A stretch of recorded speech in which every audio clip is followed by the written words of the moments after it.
Le mécanisme conjoint de vérification élargie est composé des experts des armées des pays de la région des Grands Lacs.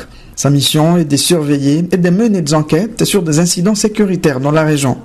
Cette structure a été saisie il y a peu par la RDC après qu'un militaire s'identifiant comme membre de l'unité spéciale des RDF, l'armée rwandaise, a été capturé par les FARDC sur le théâtre de combat dans le village de Ndoluma, au sud du territoire de Lubero, au Nord Kivu.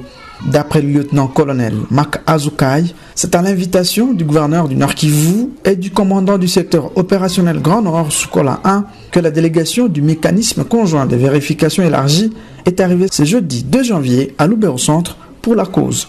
Elle a d'abord échangé avec le commandant du secteur opérationnel Sukola 1 Grand Nord, avec à ses côtés l'administrateur du territoire de Lubero et beaucoup d'autres officiers généraux et supérieurs des FARDC en opération dans la zone. Le général-major Bruno Mandevou a peint devant ses hôtes la situation de terrain. Dans la délégation figurent aussi des experts de la MONUSCO et de la SADC qui se sont entretenus avec le soldat rwandais de première classe, Iradon Kunda, Jean des Dieux, capturé par les FARDC le 21 décembre dernier au sud du territoire de Lubero.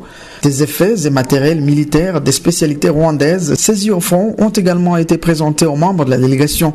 C'est entre autres des armes, des bombes et des épaves de drones kamikazes saisies et ou détruites par les forces armées de la République démocratique du Congo.